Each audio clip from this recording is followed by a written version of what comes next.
Certificate in Islamic, Green, and Sustainable Finance. Module 2. The need for green solutions where sustainable development goals and Islamic moral finance principles meet. Intended learning objectives. To enable the learner to appreciate how green solutions to sustainable development goals can be served by Islamic moral finance principles-based contractual arrangements. These SDGs are: Goal 1, no poverty. Goal 2, zero hunger. Goal 3, good health and well-being. Goal 4, quality education. Goal 5, gender equality. Goal 6, clean water and sanitation. Goal 7, affordable and clean energy. Goal 8, decent work and economic growth.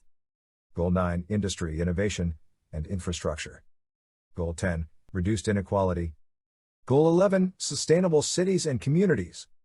Goal 12, responsible consumption and production. Goal 13, climate action. Goal 14, life below water. Goal 15, life on land. Goal 16, peace and justice, strong institutions. Goal 17, partnerships to achieve the goal. The critical challenges of our planet. Our planet has the following challenges which are becoming critical to its sustainability. 1. Global warming and climate change. 2. Huge disparities between the capital and infrastructure development between the industrially developed world and the industrially developing world. 3. Extreme poverty in developing countries. These challenges were initially intended to be addressed by the UN's Millennium Development Goals, set in the run-up to the year 2000, which however, failed to make a major impact to the lives of world's poorest inhabitants. Subsequently, these were reformulated and expanded and articulated as Sustainable Development Goals, SDG, by the United Nations. How Islamic finance can be of assistance. Islamic finance, with its philosophical roots in Islamic moral economy values.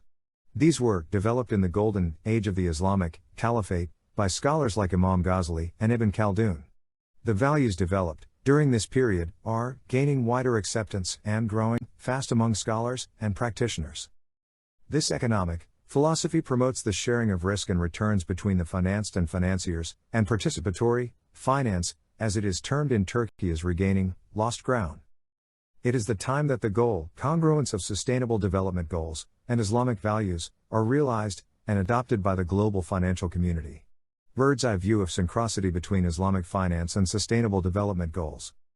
This is where green sustainable finance, using sukuk, Islamic bond, at the macro level, and the other modes, like salam, istasna, musharaka, and mudharaba, at the micro level come into fusion to provide finance for green sustainable projects and businesses.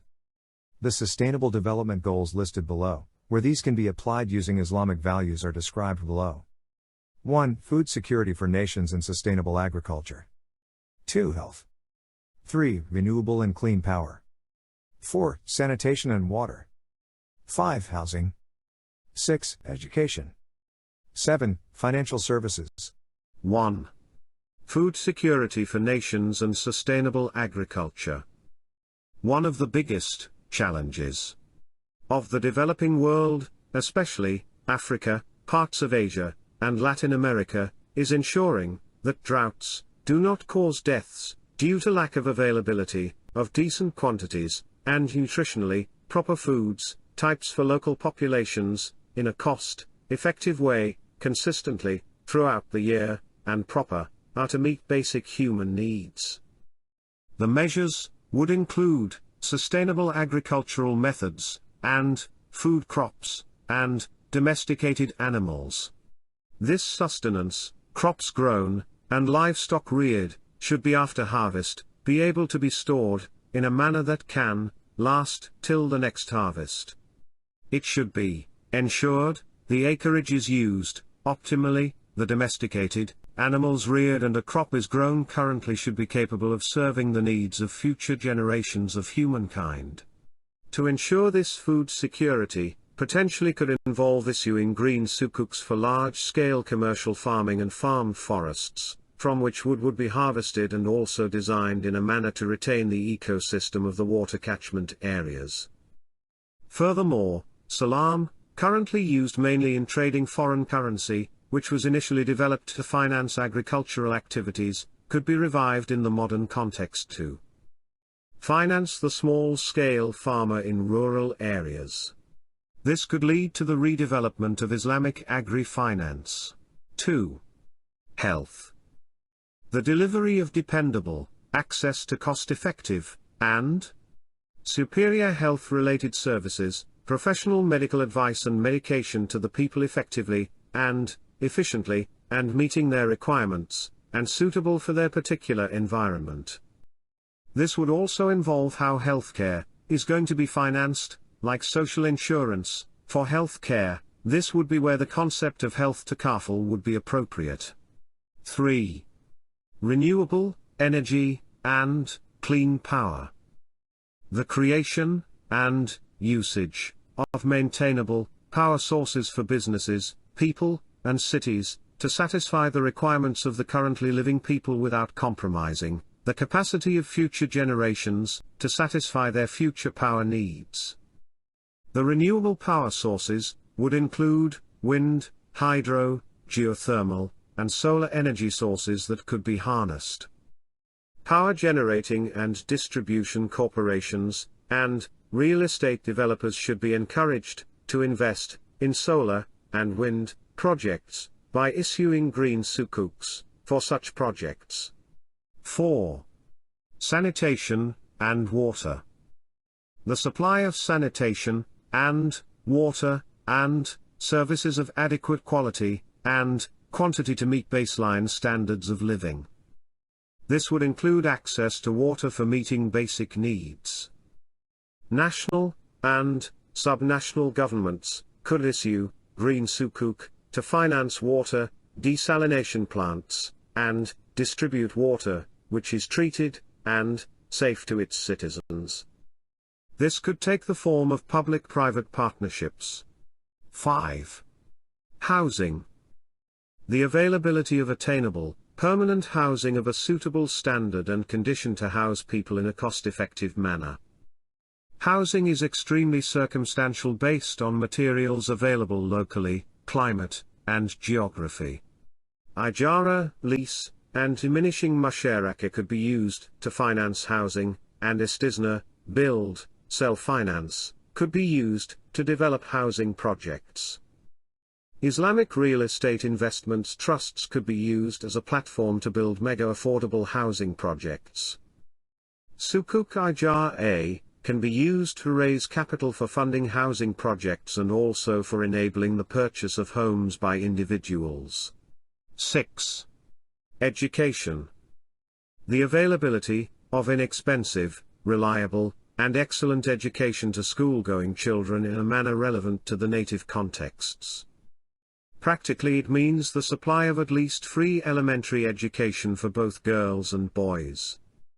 Islamic Qard and Hasana, interest-free loan, and zakat, mandatory charitable alms on qualifying persons, funds could be utilized in the educational context, and sukuk ijara could be issued for building educational establishments. 7. Financial services. Enable financial inclusion in the economy that is suitable for the pay scale of the individual and requirements of the lender to develop. Financial empowerment and inspired involvement in the formal and informal segments by using consumers and small business products and services. Islamic Sharia-compliant microfinance services, including credit unions and savings and credit cooperative, could address this inclusivity gap. Mahmoud Mohildin, 2017. Sustainable Development Goals and Islamic Finance Half. It is estimated that the hole in funding available to meet SDGs in developing countries is projected at $2.5 trillion annually. This is significantly beyond the capacity of any individual government or development agency. Hence, it will require a wider coalition of associates, fresh activists, and fresh outlooks, especially those from the commercial finance side, to conjointly advance growth efforts. These agencies place importance on all-inclusiveness and wide appreciation of commercial and communal dynamics. Islamic finance values remain extremely synchronized to the SDG. Therefore, creating new partnerships in this domain will be critical and easy, to supply the much-desired boost to implement the SDG 2030 agenda, using Islamic finance as a catalyst. Secrétaire A. 2017. An instance of the robust partnership that connects Islamic finance with the SDGs, is the Global Islamic Finance and Impact Investing Platform, GIFIP, which was created by the United Nations Development Programme, in partnership with Islamic Development Bank, in September 2015. This platform enables the provision of market-based answers to growth challenges, and aims at positioning Islamic impact investing as an enabler of Sustainable Development Goals implementation. Goal 1, no poverty. Goal 2, zero hunger. Goal 3, good health and well-being. Goal 4, quality education. Goal 5, gender equality. Goal 6, clean water and sanitation. Goal 7, affordable and clean energy. Goal 8, decent work and economic growth. Goal 9, industry, innovation and infrastructure. Goal 10, reduced inequality. Goal 11, sustainable cities and communities. Goal 12, responsible consumption and production. Goal 13, climate action. Goal 14, life below water. Goal 15, life on land. Goal 16, peace and justice, strong institutions. Goal 17, partnerships to achieve the goal.